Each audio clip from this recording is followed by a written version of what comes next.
Go ahead and call the meeting to order. I think we're gonna hear from Kimberly Horn and Discover Oxford for downtown revitalization, so I don't know who wants to go first. Is there anything you want to open up with? Yeah, I'll go ahead and open it up.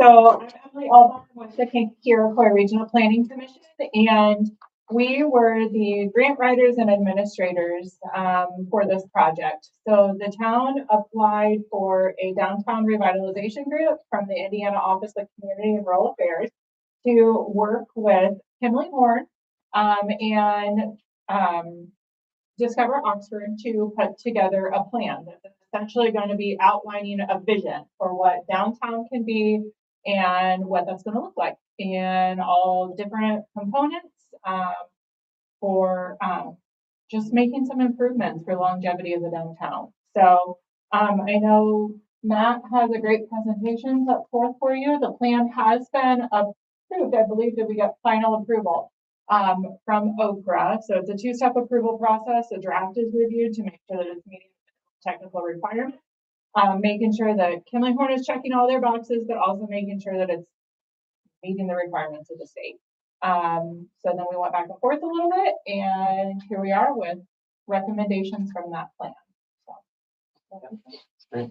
Patricia, is there anything you want to add from Discover Oxford? Ashley Bites couldn't be here tonight. She's our fearless leader. We couldn't do it without her. I know that she would want to first of all thank Cersei and thank Kimberly Horn. She also wanted to thank those who served on the committee and provided input throughout this process. She said it was a lengthy project, but a solid first step in creating a vision and standards for our town square. She wanted to share that some of the reasons for doing this project. The former plan was dated 2010 and due for an update.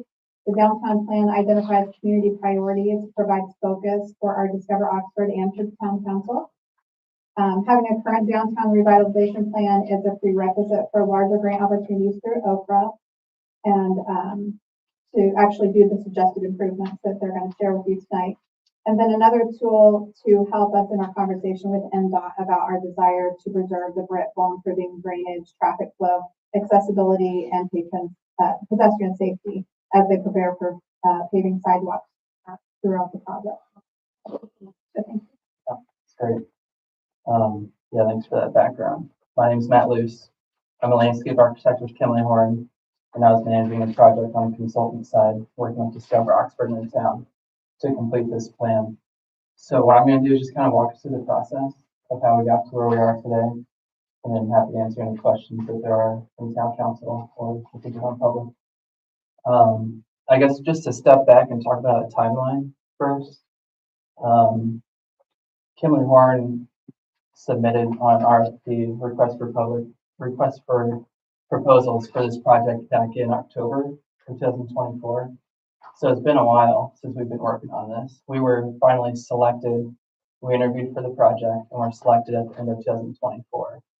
And we kicked off the project this time last year, February 2025. So now it's come full circle. We're here for final approval and adoption of the plan.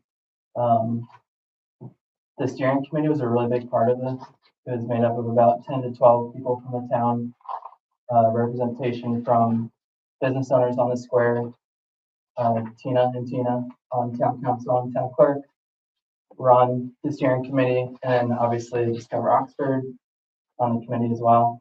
One thing unique we did was we had someone from the high school on the steering committee, which was a nice perspective just to hear about how younger folks are using the downtown square, how they see it, and kind of what they would prioritize. I guess one thing about this plan is it's very conceptual. Nothing is set in stone as far as this plan. It's really a roadmap for priorities for the town to move forward with. This plan offers additional funding from Okra down the road.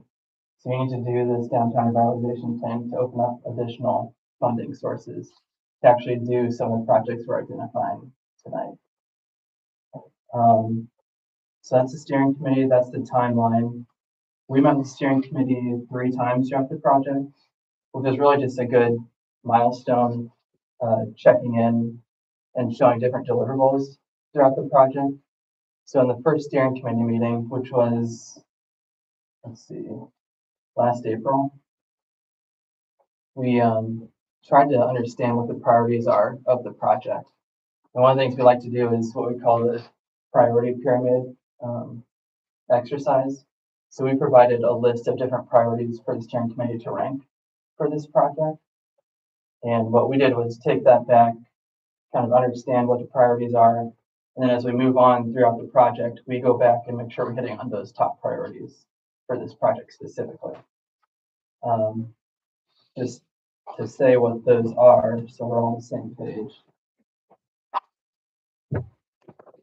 Those are noted on the first few pages of the report on page 9. So primary goals and objectives. Number 1 was promote economic growth and investments in retail and small businesses around the square. 2 was create a strategy for facade improvements around the square.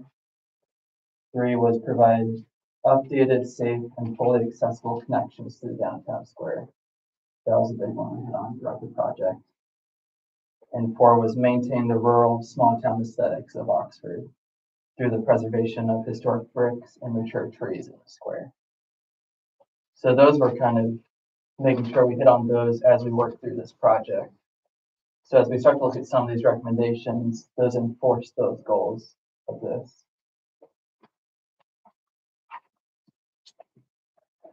During our scope of work, we did an existing conditions analysis of the square. So that was through a few different layers of analysis. 1 was looking at existing parking spaces. One of the things we realized is we wanted to preserve as much parking around the square as possible. 2 was reviewing accessible crosswalks and routes into the square.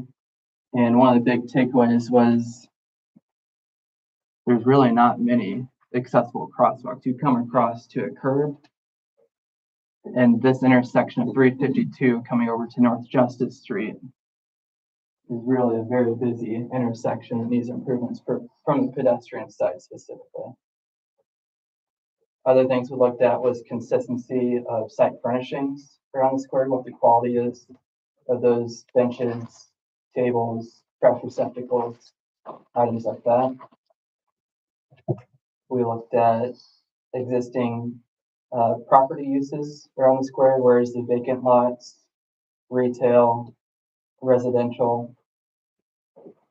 And then we looked at existing vegetation throughout the square, which was really important to keep those existing mature trees. So that was the first steering committee meeting. We looked at setting those priorities, looking at existing conditions. And the second steering committee meeting, which was in April, we started to look at some preliminary recommendations for the square. So now it's probably just a good time to hit on that. The plan you see on the far left is the final concept plan that was agreed upon by the steering committee. And just to hit on that, these 3 boards kind of identified the different areas of that concept plan. So what we landed on,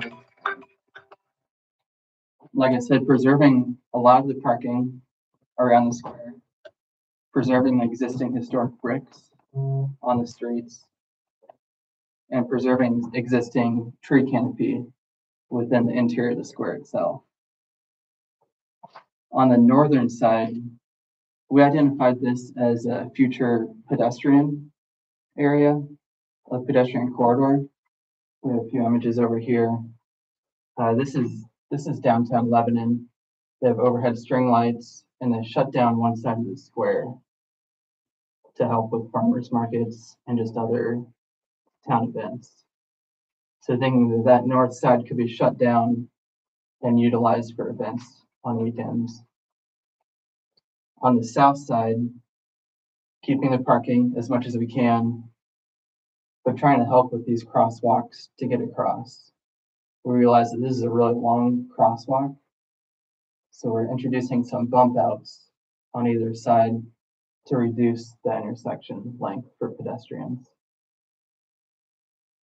Currently, 352 on Justice Street is only a two-way stop, so we recommend making that a four-way stop to help with safety.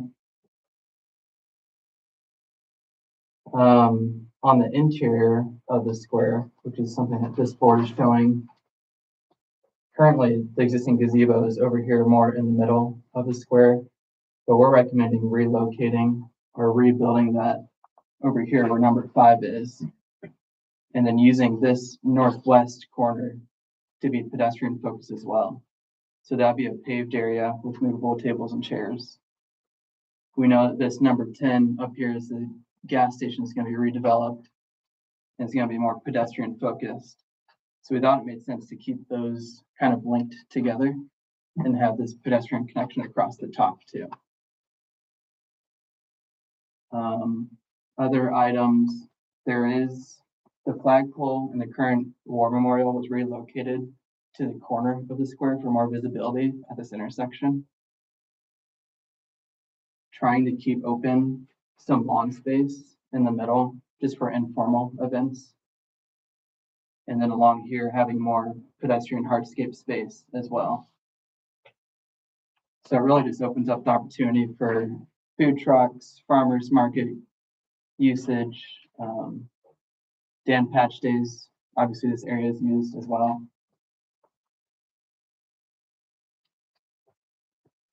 This board kind of covers what we've gone over, but movable tables and chairs image for this north side.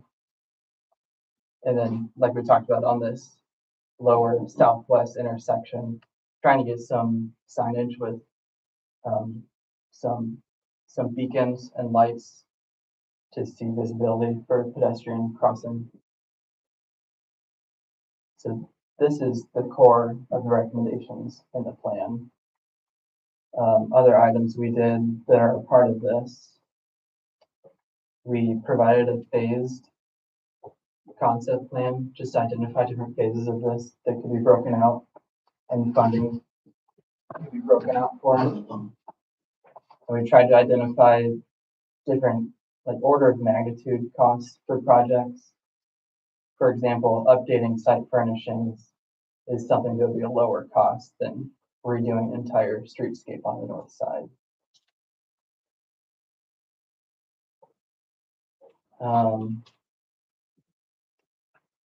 And then last thing in the report is different funding opportunities. So working with Main Street Organization, Discover Oxford, but also at the state level, also through Okra. Working with the Benton County Community Foundation, and just other partnerships to help bring this to life down the road. So that's the process we went through. Okra reviewed, no comments, which was somewhat surprising. I thought they'd have some comments, but it was nice to not have to resubmit to them. So happy to answer any questions if there is anything. Anybody have any questions? Looks like a nice plan. Thank you. Exciting. Yeah. Yeah, I do have a question. I don't know if Rick can answer this. You know, the sidewalks, is that part of this or is that something different? I believe it is included with the carriage sidewalks and working to change the egress with that at the meeting. Yeah, one of the things we looked at a lot was One is just how wide are these sidewalks? Mm-hmm. Really around the entire square, but on the interior, these are only 2 to 3 feet wide. Yeah. So making sure the standard is 5 feet. Is there anything to do about that high curb? Yeah, that's too high. Yeah. Yeah. Great. So ideally down the road, these pavers would be picked up Mhm. and then put back down to get that curb height down to 6 inches. Yeah.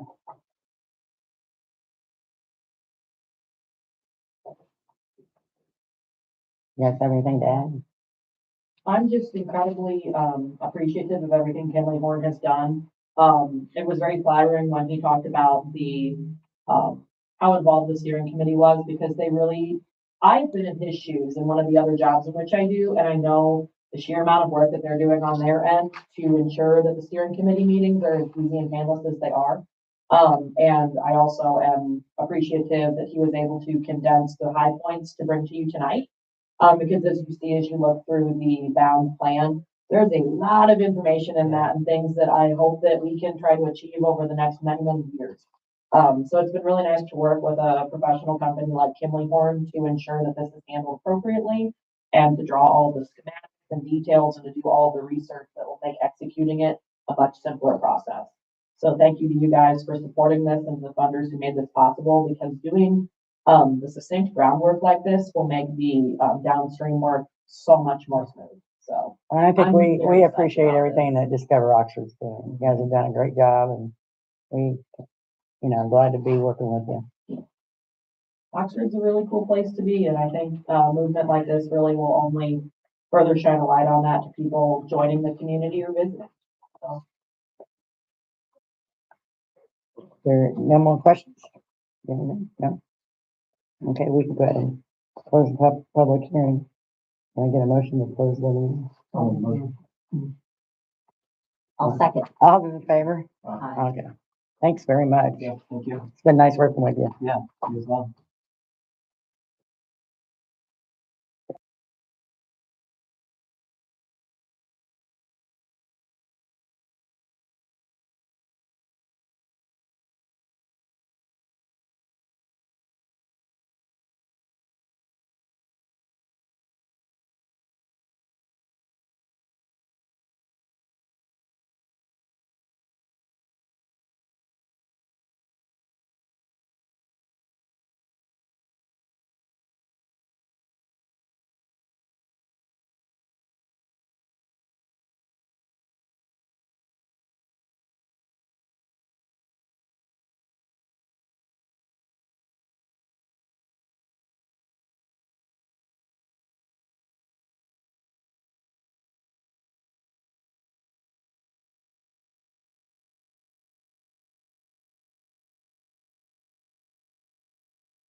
I should have made it on.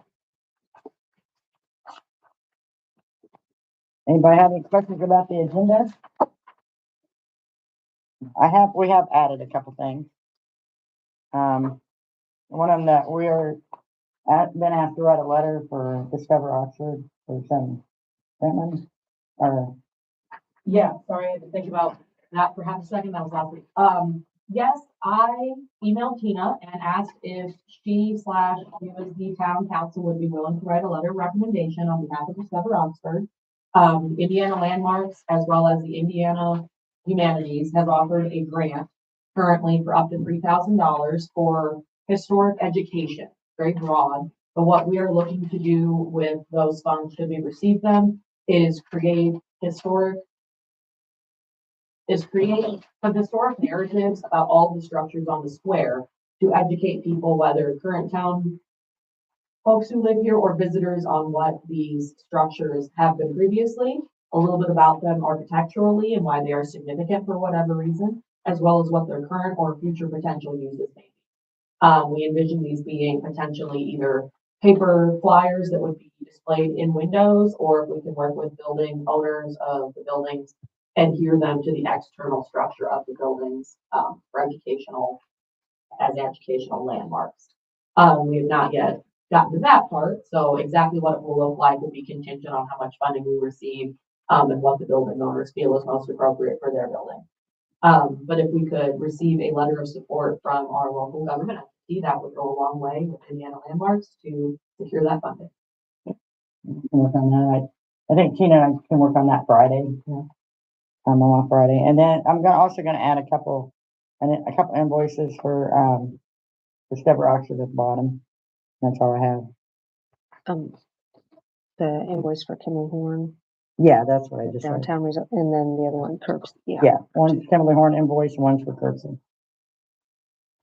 Okay, we'll go ahead and, has everybody had a chance to look at claims? Yeah. Can I get a motion for claims? I'll make a motion. All those in favor? Okay. And has everybody got a chance to look at the minutes? Can I get a motion for the minutes? I'll second. All those in favor? Okay. We'll go through our department reports. There's the clerk.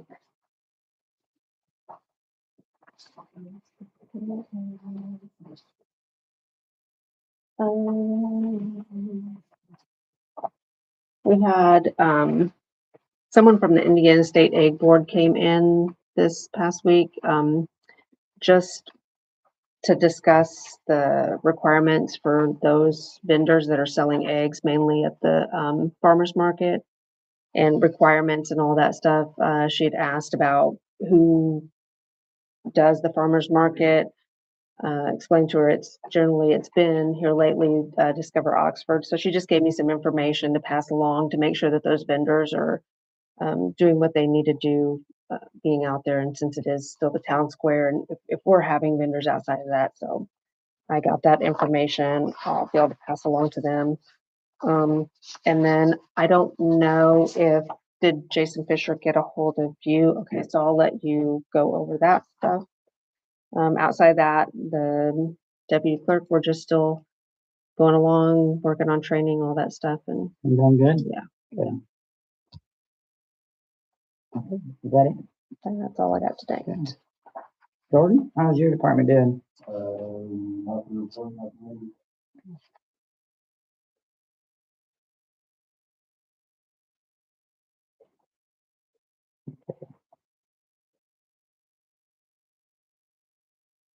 don't know if anybody's talked to you. Last year I think this year we also have a chance to do a PASER study. Are you familiar with that? PASER studies where the state gives us grant money for our streets, and we really need to do some work on our streets. But I think that we have to be certified. Okay. So if we get you some training or something, maybe you guys could. Yeah, it's pretty good. They give us good on our money. I think it was 75%. Is that still a match? Yeah, so I'm not. Yeah, so for every dollar they give us, 3, so that's good. So that'd be something to work on. Aaron? Last meeting, I talked about Possum Claus from Attica in South County. Yeah. Interested in, kind of doing some work for us as needed. So they sent me a proposal. It's a non-retainer, contract. So basically, it's just, we pay them as needed. So there's a lot of information here. I'm just gonna pass out a copy to each town board member. Okay. These are the services and the fees that they would charge us as needed. And so we can just think this over. You don't have to use your garage anymore? Do what? You don't have to use your garage anymore? Right.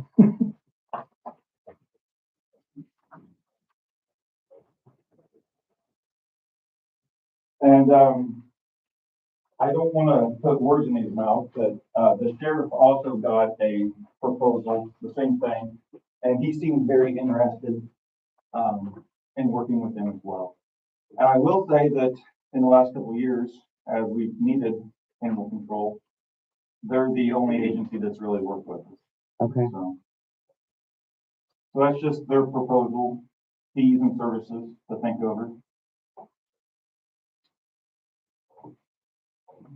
We can look at this and maybe vote on it next meeting. Okay. That'd be okay? Yes, and then one thing else I had is about a week and a half ago, Preston reported up at the academy. The Durango was losing oil. I talked to Nate and Tina, and rather than waiting a week and a half to get permission to get the work done on it, we went ahead and just had Bailey's and Fowler do the work. He quoted us at just a little under 900, and it came back at 745. So, but it's all repaired, and he took it to the academy this week. That was a complete oil cooler? Yep, the oil cooler went out. Durango problem. That's what he said.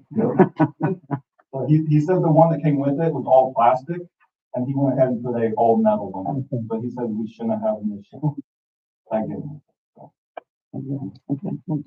I do have a question for you, Aaron. Yeah. This, deposit clause under animal intake fees, is that owner responsible for that unless they relinquish the animal? So I asked her about some of these fees, and she said like, so if we do like find out who the owner is, we could always have like, if the owner gets sent to Possum Post, pick up the animal, they would be charged. And then, so like, if we would be charged through Possum Post for her coming up to Benton County and taking it, and maybe confirm with you, Ingrid, but we could always pass that charge on to the owner. Yeah, unless they relinquish the animal, I feel like they should be responsible for that, because could add up quickly, Right. is my only concern for us as a, Yeah. community entity. So if like an animal running at large, for example, is picked up at Possum Claus and then brought down there, you can try and recover that cost as part of the ordinance violation. What I've told others dealing with like animal impoundment fees is just assume that you're not going to collect them because it's really hard to get court costs back and they can forfeit costs back from ordinance violations in particular. So if you get it back, it's like a pleasant surprise is how I would describe it. And I mean, we could always use their services, not just maybe like every single day, like a stray animal, but use them for like, if it's a vicious animal, because this cost is cheaper than a lawsuit. I'm not against it, but I feel like if we're using it a lot, it could add up Yeah, quite quickly, so. I think we could just maybe reserve it for, certain Sure. situations where it's more of a aggressive animal or something. Thank you. But not just the everyday loose animal. Okay, very good. Thank you. Outside business guest, Jason Fisher. He's not here. He's Okay, at Austin's got some. okay. Yeah, Jason, he's in New Orleans right now. Oh. So we discussed this a while back. He was just basically making it for this time. I think there was an issue with the siren over there at the, old service station, for projects for Discover Oxford. So he was talking about possibly relocating that siren. But it has to be town property. So what he's looking at without having to change the elevation of the siren would be closer to the water tower, if we can find property over there. As long as utilities would be an issue, and that would be the closest thing for RE to go connect power to it. But still keep it centrally located, so that way it's still within their zones that they need to keep it. So I told him that we could get together with, utility department, and we can go over and possibly look into doing, locates and everything, and also talking with the board and seeing if that we can approve that as well.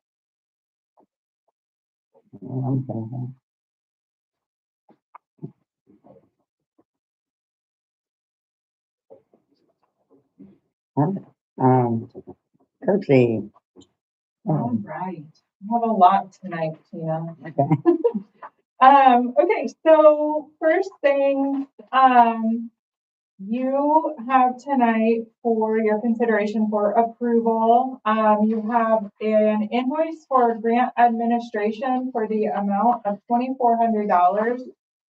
That is for the administration services on the planning grant for the downtown revitalization plan. We also brought forward a invoice for $8,000, and that is for administration on the EDA water project. We also brought an amendment to our contract for the EDA grant. We found an error in the amount. It stated 35,000 and we are eligible for 40,000. We've been authorized under EDA for 40,000 for administration. So I do have a copy of the new amended contract, but I also brought a copy of the original and those special award conditions if you would want to review those. And I already talked it over with Ingrid and she's good with the amendment. We also are bringing forward for your consideration EDA reimbursement number 2. That has made it through the approval and payment process at the county, and we are planning to submit for that request, and that amount will be $354,510. And that is a reflection of Atlas payment or Atlas pay app 4 and 5. So we do have a little bit of a lag on the EDA side just because everything has to be paid 100% upfront before we can submit for reimbursement. So we are working through all of that. I believe that's all of the invoices, contract amendments, and all of that. But I did want to also bring to your attention, we are having some training coming up out of our office. So I wanted to bring a flyer for the first one that's coming up. We are doing a training on the Davis-Bacon wages. So it's basically a training over introduction to the prevailing wage and what that means for your federally funded project. So we have 3 opportunities that we are hosting that. There is an opportunity for virtual. It does have kind of a worksheet, like work through. So it is sometimes easier to work through that in person, but we understand. So I wanted to leave that here with you. Here, I think Tina, you should have gotten a copy of that in email also. So we are also doing, in partnership with the Indiana Office of Community and Rural Affairs, on March 31st, we are doing an owner-occupied rehabilitation grant informational night. So if you are interested in learning more about the OOR program and what that could mean for your community and your residents, I would invite you to come and attend that. I will get a formal flyer out to you. We just solidified dates and times. On April 21st, we are also hosting with Patronicity and the Indiana Arts Commission to do a creative placemaking workshop. So I would love to see my Discover Oxford people attend that one. So we're pretty excited about that. And then Tina, you'll be getting information on this as representative to our board. We are hosting the Indiana Office of Technology, our board meeting in May, and they are talking about cybersecurity and what that means for all of the policy changes coming down through the legislation right now and what that means for your. So lots of things coming up. We're trying to keep your calendars busy. So yeah, so that's what I wanted to bring for you guys tonight. Also, you'll be also considering for approval a resolution adopting the plan that was presented. That's what I got for you guys. Wasn't too bad. I know, right?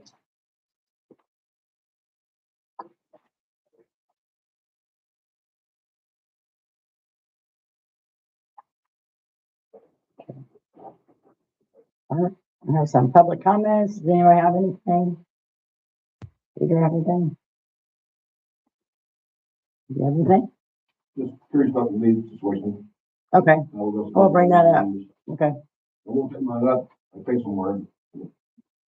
Well, yeah, I think it's something we probably need to discuss with him now that it's getting warmer out. Yeah, some ideas. Chica, nothing? Is everything over there? Nothing? Okay. Is it, I had someone, come to me and said that when they pay online, I don't, so I'm curious about, I don't know the specifics, that there's a cap of $250 that you can pay online. And if your bill's over $250, you have to make 2 payments. Correct. And then there's a $2 and something service fee each time. Mm-hmm. And now with our new rates as of January, if we can either raise that cap or if they have to pay a second amount to, reach their full amount, that they not be charged that service fee twice. Is there something that we can do to fix that? So the option would be if they do it through their bank account, then they can go over that 250 limit. I've looked into increasing that limit. We're actually grandfathered in at a very low fee. If we increase it, everybody's going to pay a higher fee because it goes to a percentage instead of just the $295.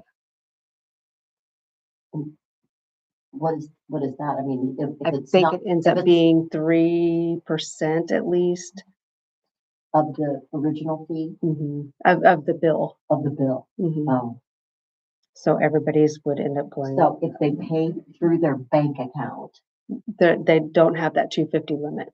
oh, okay, so, It's just for That's- cards okay, that it's, yeah. good to know.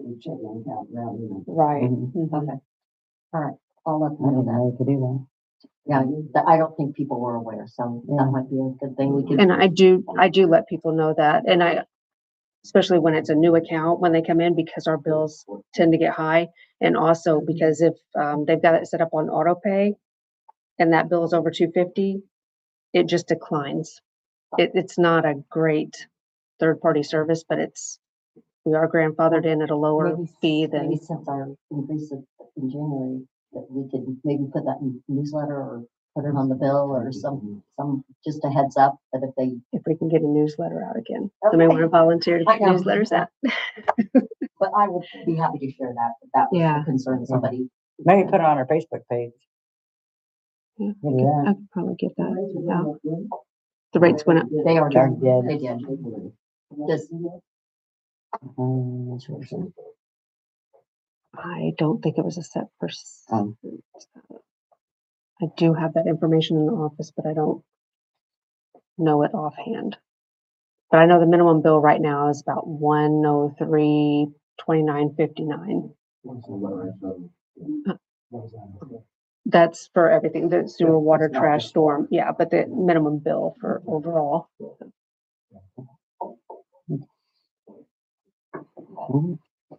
I'll go to, old business. Everybody got an ordinance for the apartment water rates. Do you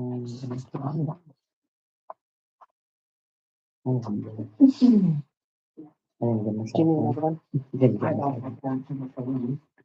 I got it. yeah, I do.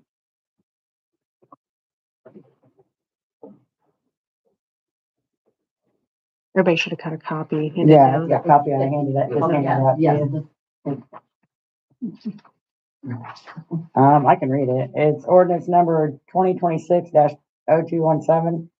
Ordinance amending the town code of the town of Oxford as it relates to the assessment of water utility charges.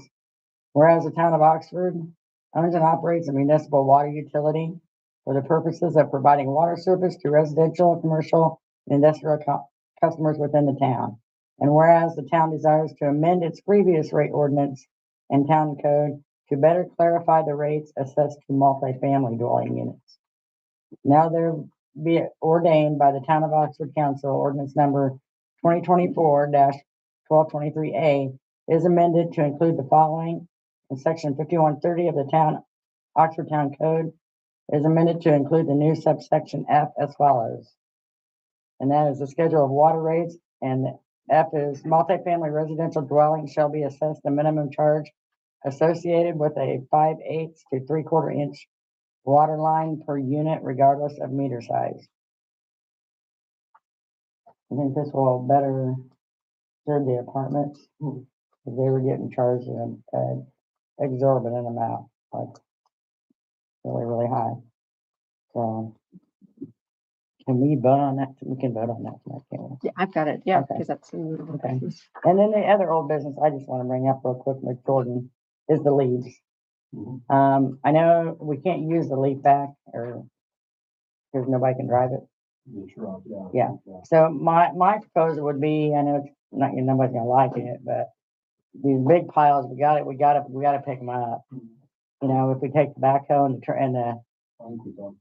the red and the white truck and just break them in and dump them out. That's something you guys could start working on. Appreciate that. And that should. So that help answer your question? Yes. I'll probably get up though, Yeah. if I wash street while you done that too. Well, yeah, we need to get them picked up because I noticed the catch basins, they're all starting to collect around the catch basins. We just have those clean. Okay. All right. Anybody have some of the old business? Okay, we'll go to new business. Commonwealth Amendment number 6. Do you have anything you want to say today? I missed you. I We're didn't gonna even, go move on. ahead. Didn't put you on the agenda. You become just a part of the picture here. Just blending in with the crowd. Yeah. As far as the water project goes, they're wrapping up the main line work. They still got to test and disinfect the new main out on 352, and then they can start replanting those services. So really, from this point forward, you know, we've got a little bit of main that we want to extend out West Benton. Okay. Primary focus is going to be shifting onto the service line. The field verification of the existing materials has been ongoing, and we've knocked quite a few of them out, but what we're finding is, there's not as many as we thought. But what that has allowed is us to expand to other areas of town, right? So we have the funds to do it. Let's just keep looking and see what we got. SRS also expanded, kind of the eligibility requirements as we move forward, with respect to what we can and can't replace, and even some of it like in meter setters and things like that are now becoming eligible.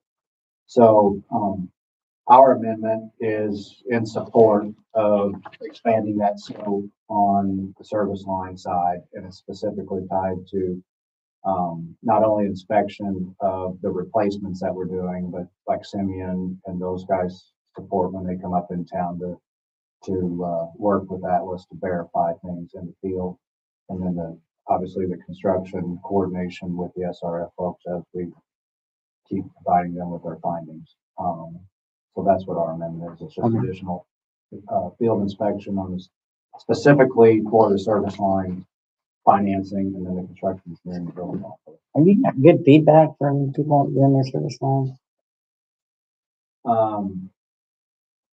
Sometimes no news is good news. The one situation that was brought to my attention was potential concern over back pressure on a hot water heater, but it's something that's being monitored, is what Riley had indicated to me.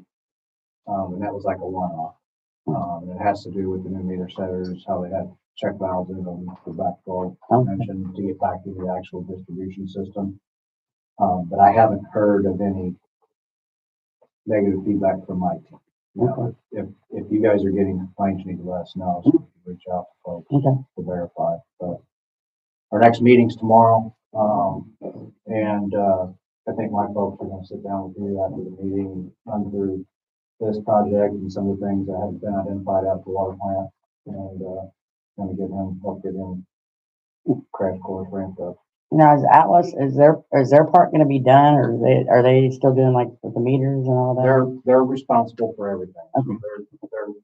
They're on the hook for the meters, the service lines, the main Okay. valves, the hydrants, the whole 9 yards. Now, likely what's gonna happen if they haven't already done so, they've had multiple crews in town, but they're probably gonna back out their main line crew and keep their service line crew in town. Now, at what point are we still waiting more spring like to start working on the sidewalk? If it continues to warm up like it is, it's gonna be discussed at the construction meeting tomorrow. If they can get material, I would expect them to. I know big ones, they went to the dollar store, Yeah. get their golf carts out, they'll be driving down the highway. Mother Nature cooperates and continues to warm up, then Yeah. we'll absolutely, we get the restoration sooner than we think. Okay. From a schedule standpoint, we're on schedule, and I still expect them to finish ahead of schedule. So, always good on that. How long does somebody have if they want to keep their house checked? It's like my neighbor across the street is talking about it. I think you still do that. You can. Yeah. My team, who is, kind of spearheading that effort, will be in town tomorrow. If you want to leave your contact information with Tina, she can pass that along to Cindy. I've got letters in there. I can get you Yeah. Deidre if you want, or Well, like I said, your neighbor appointed, as soon as one appointed, you have to send that form to, or come up to your house. the refusal letter. Refusal letter. Yeah, if you don't want to send it in. participate, if you don't want to participate, you just say that you decline. And that way the town has documentation. Or nothing at all. We prefer that you So I sign guess I'll send it back. Price now. Oh, have you at your house like that? Uh-uh, I'm kidding. uh-uh. This is an opportunity that if you want to It's all paid participate in for. the program. Well, new piping, we probably. Sure, I get it. Why would I we get get it. it right now? Understand. I will say, since Dawn's been going door to door and Mhm. leaving that, we have gotten a really Good good turnout. Yes, we're getting, I have some for Simeon every Tuesday and Thursday. He's coming in twice a week and I have That's letters for him. Yeah. So he'll be here more than just tomorrow. Yeah. We keep getting these responses. Okay. We're gonna start scheduling these Okay, inspections. I think she was worried about her neighbor not being home tomorrow, but they'll be here more often, so. We procedurally will contact your neighbor and schedule an appointment that works with their schedule.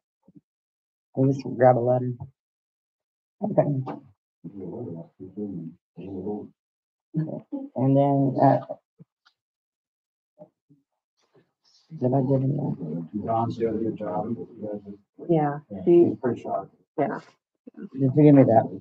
I gave you the amendment number 6 that I think everybody passed it down. Oh, did you guys have a chance to look at that amendment? Yeah. Okay, can I get a motion on that amendment? I'll second. All those in favor? Okay, the courtesy amendment to the EDA contract, is that the 2,400, the 8,000 and the, No, this is where our initial contract that was, approved and signed was for 35,000 and it should have been for 40,000 and that is that stack right in front of you. That is the amended contract. okay, So you're gonna see, I've marked the tabs where the, amended paragraph are that now states the 40,000. And then the other tab that doesn't say sign, that is the one where it has the full breakdown for each milestone that we will be billing for.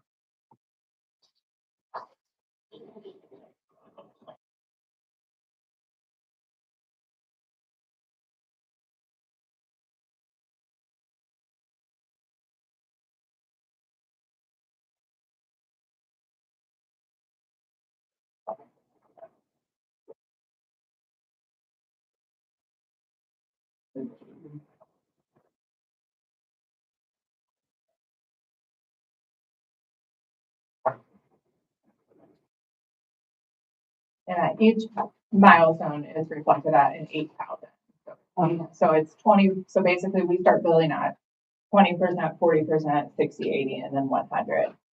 So, our final bill is not actually submitted until we go to close out the grant, because that's how it works. Okay, okay. And we can kind of cover this now, or we can cover it when we go over that invoice on the payment procedure for that. Do you want me to go ahead and jump into the county payment on that one? Go ahead. Since we're going to. So I will not be directly paying for our invoice that is submitted today for the $8,000, reflecting at 20% administration for the EDA project. So that is going to be paid out of the reimbursement proceeds that have been received from EDA. So essentially, Tina is going to submit our invoice to the county, and the county will submit payment to the town, and the town will pay with those funds. So we're calling this project the onion because there's many, many layers. So that's just because our contract is not with the county, and because those funds of how the loan agreement. Can I get an amendment can I get an motion for that amendment? I'll make a motion. All those in favor? And that was all you needed, right? For that part. Yeah, that part. SRF disbursement number 26. This is this amount? The amount is going to be.